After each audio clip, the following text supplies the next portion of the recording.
일단은 책에 대한 기본적인 내용에 대해서 제가 그냥 얘기를 하겠습니다. 일단 책 제목이 그 판단력 비판이죠. 네, 판단력 비판이에요.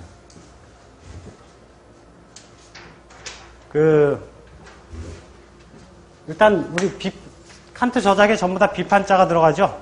예, 비판의 뜻이 뭐죠? 한계를 설정하는 거예요? 할 수 있고, 가령 예. 어떤 영역에서 이상이 할 수 있고, 예. 할 수 없는지 그 근거를 지기 위해서 한계를. 예, 전공이 철학이에요? 그 전공 뭐 하세요? 사회학 공부. 아, 예, 철학 공부, 예. 예. 예, 지금 정확히 말씀하신 게 정확합니다. 그러니까 능력들에 대한 한계를 규정한다.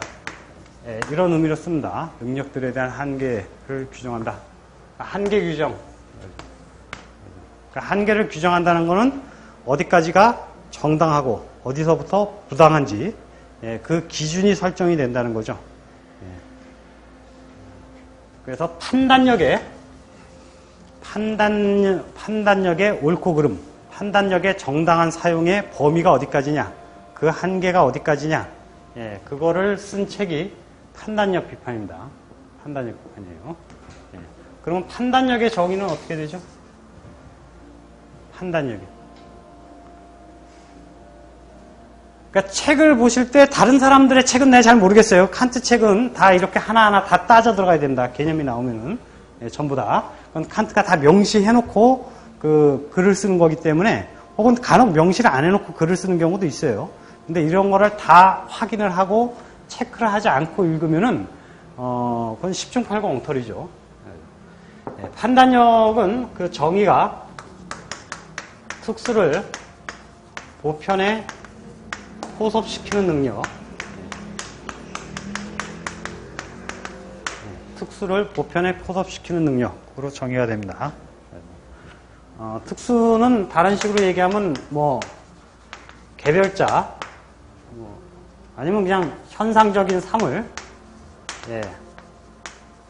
현상적인 사물 이런 식의 용어는 이제 그 학술적으로는 잘 안 쓰는데 그 이해에 도움을 주기 위해서. 그러니까 우리가 만나는 개별적 사물, 예. 개별적 사물들 예, 이런 거 지칭하는 거고, 예, 보편은 일반적으로 이제 개념, 예, 개념에 해당합니다. 개념. 그 다음에 뭐 원칙이나 법칙, 예, 이런 것들이 보편에 해당합니다. 보편에. 그래서 예를 들어서 이게 뭐죠? 예, 칠판지우개죠? 예, 이런 걸 자꾸 물어보면 당황스러워요. 그죠? 예, 뻔한 걸 물어보니까. 예, 이게 뭐냐고 물어봤어요. 이게 칠판지우개다라고 얘기를 하면 우리가 하나의 판단을 내린 거죠? 예, 하나의 판단을 내린 거예요. 예, 그러면 이건 뭐죠? 이것도 칠판지우개죠? 예, 이거하고는 똑같이 칠판지우개라고 하는 개념을 통해서 판단되고 있지만 서로 다른 지우개죠. 서로 다른 지우개예요. 예, 이렇게 각자 다른 거, 이거를 개별자, 특수라고 지칭합니다. 예, 특수라고 지칭을 하고 그런 개별자들에 대해서 칠판지우개다라고 하는 그런 식의 규정을 내리게 되면은 그 칠판지우개는 이 경우에 개념, 보편에 해당합니다. 좀 더 정확히 얘기하면 개념 중에서 경험적 개념에 해당하죠. 경험적 개념에. 개념은 말이 나온 김에 개념 잠깐 설명을 하죠. 개념은 우리가 무슨 뜻으로 쓰죠? 애가 개념이 없어 막 이런 얘기 하잖아요. 그죠? 예, 개념은 다자를 일자로 결합한 것을 얘기합니다. 다자를 일자로 결합한 것을 얘기합니다. 가장 넓게 쓰게 되면 원래 이제 개념이란 말은 베그리프라고 독일어로 쓰죠. 예? 이거는 이제 그 베그라이펜이라고 하는 그 동사가 이제 동사의 명사에 해당합니다. 베그라이펜은 이제 그 움켜쥐다 이런 뜻이에요. 움켜쥐다. 예, 영어로 치면 뭐 그라스프에 해당할, 예, 이 정도에 해당합니다. 그러니까 여러 개 이렇게 있는 걸 하나로 딱 이렇게 움켜쥐는 거, 예, 움켜쥔 거, 그거를 이제 개념이라고 얘기를 해요. 그거를. 예. 그래서 개념의 가장 일반적인 뜻은 이런 겁니다. 그러니까 다양한 것들을 하나로 모으는 거, 예, 하나로 모아서 얘기하는 거. 예, 그래서 이게 일상적으로 이제 경험적 개념들에 대해서 얘기를 하자면, 우리가 이제 볼 책이 이런 책이잖아요. 예, 이 책에 여기서 다양함을 얘기하는 거는 뭘 얘기하는 거냐면은, 일단 이 책의 모양이 있죠? 예, 모양은 네모나죠? 예, 그 다음에 적당한 두께를 갖고 있고, 색깔은 흰 색깔, 검정 색깔, 빨간색. 예, 색깔도 얼마 없네요. 예, 요 정도가 있어요. 그죠? 예, 그 다음에 어떠한 형태들, 우리가 글자라고 부르는 형태들이 있죠. 이런 것들이 합쳐져서 책이라고 불리우죠. 합쳐져서. 예, 그러니까 지우개도 마찬가지죠. 예, 형태나 모양, 글자 이런 것들을 다 해서 그런 것들이 합쳐져서 하나로 규정될 때, 예, 그때 지우개라고 불리우죠. 예, 이런 것들이 개념입니다. 예, 지금 우리가 예를 든 건 경험적 개념을 예를 든 거예요. 경험적 개념을. 예, 개념들이고, 예, 개념들은 칸트에서는 크게 두 가지로 구분이 됩니다. 그 지성 개념하고 그 이성 개념. 그 다른 각도로 구분하는 거는 이제 순수 개념하고 경험 개념. 예. 그러니까 이거 기준하고 다르죠. 이거는 저 개념의 원천과 유래, 유래가 어디 있느냐, 그 개념의 유래가 어디 있느냐, 그걸 기준으로 얘기할 때는 순수한 개념이냐, 경험적인 개념이냐, 예? 그렇게 구분이 되는 거고, 어떤 능력을 가지고 그 개념을 논하는 거냐, 예. 그거는 이제 지성 개념과 이성 개념으로 구분된다. 예. 순수 개념하고 경험 개념은 그 원천이 경험에 있을 때 경험 개념이라고 그러고, 예, 순수 개념은 경험에 의존하지 않는 경우에 순수 개념이라고 얘기를 합니다. 예, 지성 개념 중에서 순수 지성 개념, 예, 하고 이제 경험적인 지성 개념이 있죠. 경험적인 지성 개념은 우리가 흔히 쓰는 것들이고, 순수 지성 개념을 별칭해서 범주라고 부릅니다. 순수 지성 개념을 별칭해서 범주라고 불러요. 예, 범주. 이성 개념은 이성 이념이라고도 쓰고 그냥 이념이라고도 씁니다. 예. 그러니까 개념의 가장 넓은 의미는 이 지성 개념과 이성 개념 포함을 하고, 예, 이성 개념은 이성 이념 혹은 이념 다 등가어로 씁니다. 등가어로. 예. 그러니까 다시 여기서 다양한 것들, 예, 이 다양한 것들을 우리가 수용하는 그 능력을 갖다가 감성이라고 지칭을 해요. 감성이라고. 그러니까 감성은, 예, 감각적 다양을 수용하는 능력. 예, 이걸 감성이라고 합니다. 지금 제가 말씀드리는 건 다 외우셔야 돼요. 예? 이거를 안 외우고 다음에 무슨 책을 읽고 어쩌고저쩌고 하면은 뭐 그런 대로 읽어 나갈 수는 있는데, 예, 별로 이렇게 진짜 도움을 얻으려면은 이거 다 일단 외우고 시작하세요. 예, 외우고. 예, 감성은 감각적 다양을 수용하는 능력이고, 이 감각적 다양을 수용해서 하나의 상, 그러니까 이미지, 예, 이게 빌트라 그러죠. 빌트. 예, 하나의 상을 형성하는 능력을, 요거를 상상력이라고 부릅니다. 예, 상상력. 그래서 상상력이 이게 독일어로 쓰면은 아인 빌둥스크라프트거든요. 예. 여기 빌트가 있죠, 빌트? 예, 그 상을 형성하는 능력, 힘, 이런 뜻입니다. 예.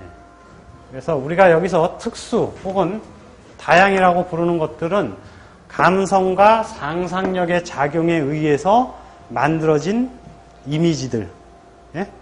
여러 가지 상들을 얘기를 해요.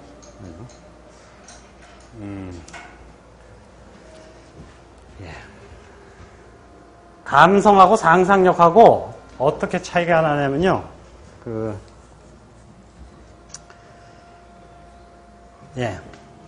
칠판 지우개 여기다 갖다 놓고, 그냥 편의상 여기다, 이게 점이라고 생각하세요.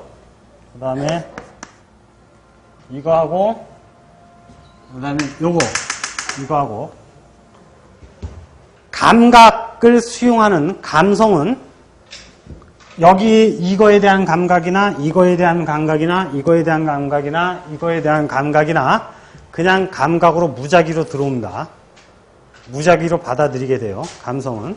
예, 무작위로 받아들이는데 지금 여기 이렇게 흰색 글자처럼 보이는 이거하고 이 파란색하고 검은색 띠는 이걸로 하나의 이미지를 형성하죠. 하나로 뭉쳐서. 그 다음에 이거 여기에 있는 초록색하고 여기 있는 초록색하고 여기 있는 이 갈색 그 브라운색 이 색은 같이 묶여져 가지고 이 전체 칠판의 이미지를 형성하게 되죠. 예? 그러니까 감각이 들어올 때는 실제 이 감각하고 이 감각이 더 가까움에도 불구하고 이 감각하고 더 먼 이 감각하고 연결시키고, 예? 이건 이것대로 연결시키고 이렇게 하죠. 예, 이게 상상력이 그렇게 하는 겁니다. 상상력은 어떤 기준에서 그럼 그렇게 하느냐? 이제 개념을 기준으로 해서 그렇게 하게 돼요. 예, 근데 그건 이제 나중에 생각을 하고, 예, 일단 그래서 우리가 일반적으로 특수 내지는 다양이라고 부르게 되면은 감성의 표상과 상상력의 표상을 동시에 지칭한다. 이렇게 생각을 하시면 됩니다. 예?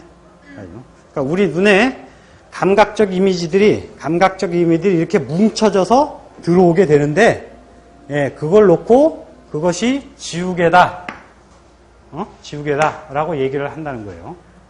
예, 그렇게 되니까 감성하고 상상력의 결과물에 대해서 어떠한 지성 개념을 적용시키는, 예, 그런 과정이 판단력의 과정이 됩니다.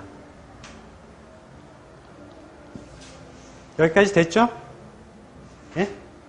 예, 그러니까 판단력이라고 하는 거는 그러니까 이게 넓은 의미로 감성이라고 그냥 씁니다. 이거를 넓은 의미로 상상력의 표상까지도 넓은 의미로 그거는 어떤 의미에서 그렇게 쓰냐면은 보다 상위의 능력인 지성이나 이성에 의해서 판단되어야 할 대상이라고 하는 의미라는 그런 의미에서 감성이라고 써요. 넓은 의미에서. 그러니까 넓은 의미에서의 감성을 지성 혹은 개념과 결합시키는 일련의 과정에 대해서 우리는 판단이라고 쓰고, 그거를 결합시키는 능력에 대해서 판단력이라고 씁니다.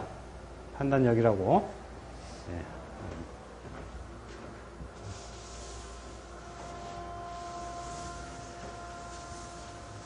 예, 여기 판단력에는 다시 두 가지로 구분이 됩니다. 판단력은 규정적 판단력하고 반성적 판단력으로 구분돼요. 규정적 판단력하고 반성적 판단력. 규정적 판단력은 보편이 주어져 있는 경우에 그때 특수를 보편에 포섭시키는 능력을 얘기합니다. 그 다음에 반성적 판단력은 보편이 주어져 있지 않은 경우 새로운 보편을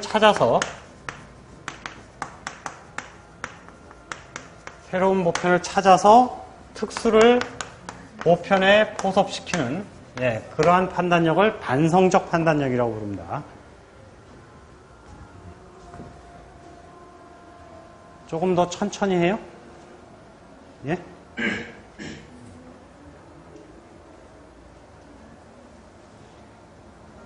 판단력은 규정적 판단력하고 반성적 판단력으로, 예, 그렇게 구분이 되는데, 규정적 판단력은 보편이 주어져 있는 경우를 얘기를 하고, 반성적 판단력은 보편이 주어져 있지 않은 경우를 얘기를 합니다.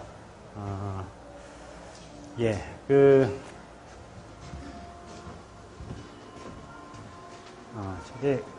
예, 그냥 이렇게 하죠. 그러면은 이렇게 합시다.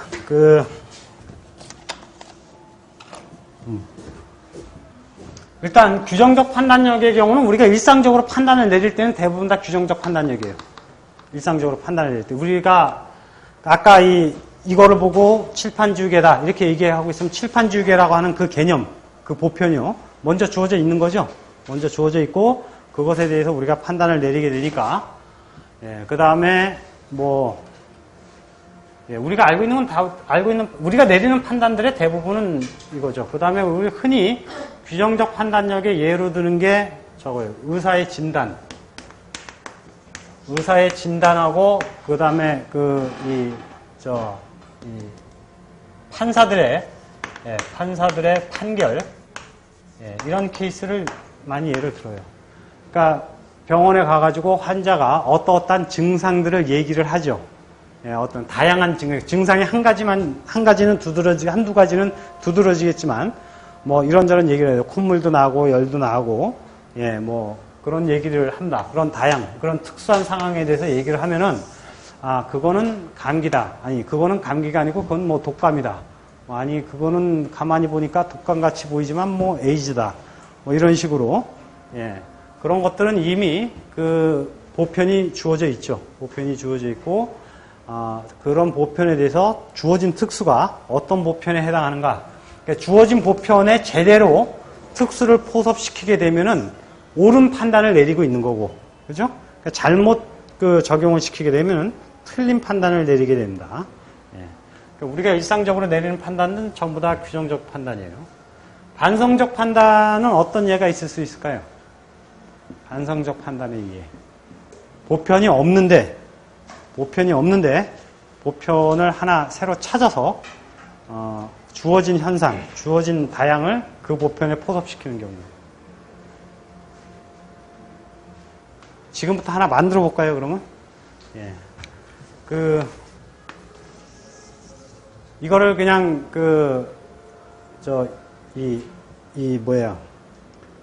도화지라고 가정을 하고, 도화지라고 가정을 하고, 제가 화가라고 가정을 하고, 제가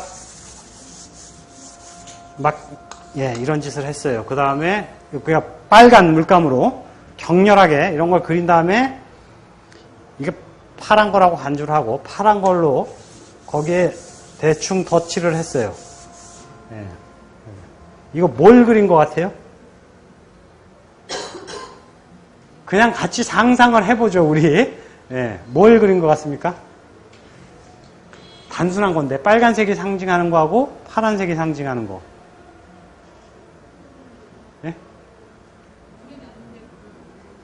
불이 났는데 물로 끈 거다. 지나치게 단순하게 해석하시네요. 조금만 더. 불금은 보통 열정 같은 걸 뭔가 말씀하시려고 그러는 것 같은데?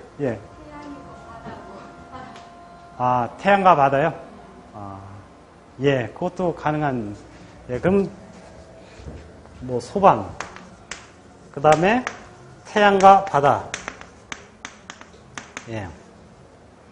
저는 냉정에 감추어진 열정.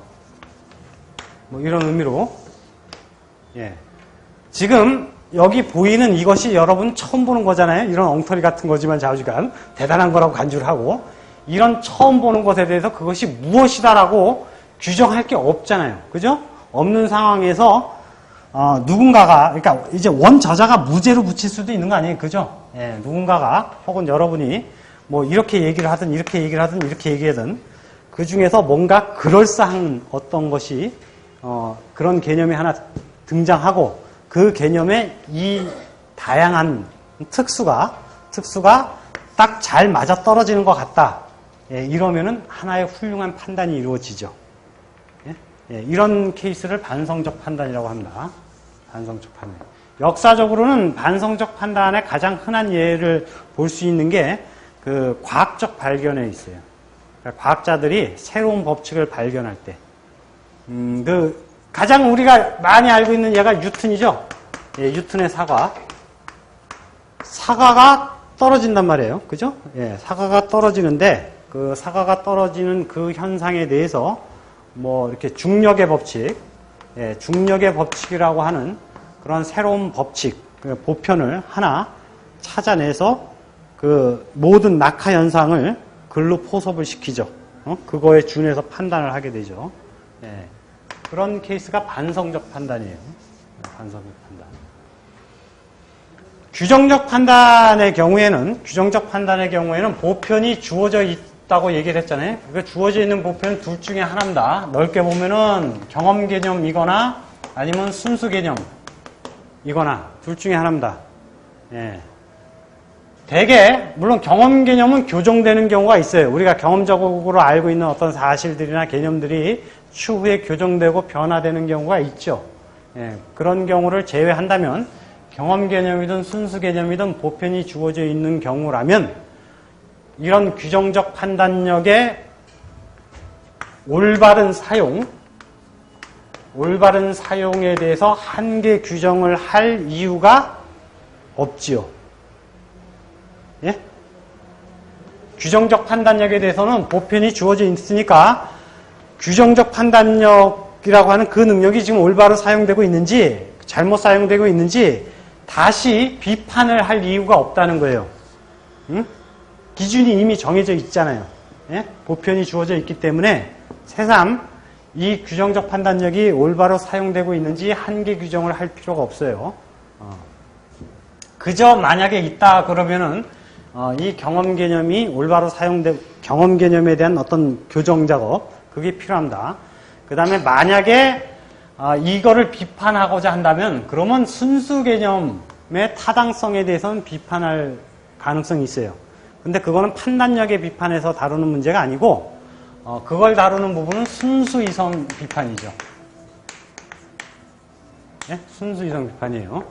예, 넓은 의미의 이성의 능력에 대해서 어디까지가 옳고 어디까지가 그른가 거기에서 옳고 그름이 판정이 되면은 그러면 우리에게 주어진 순수 개념에 따라서 그 판단을 내리는 규정적 판단력의 옳고 그름에 대해서 다시 비판할 필요가 없다는 거예요. 예? 예, 그래서 판단력 비판은 규정적 판단력에 대해서 다루지 않습니다. 예, 규정적 판단력에 대해서는 다루지 않고 반성적 판단력에 대해서 다루게 됩니다.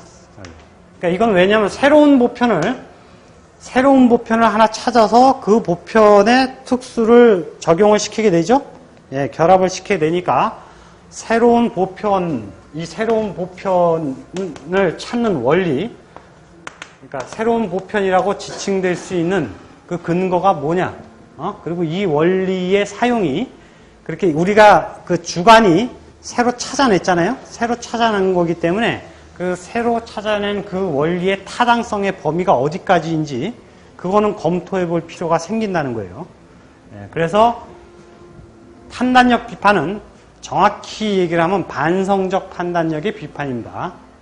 반성적 판단력에 대한 비판이에요.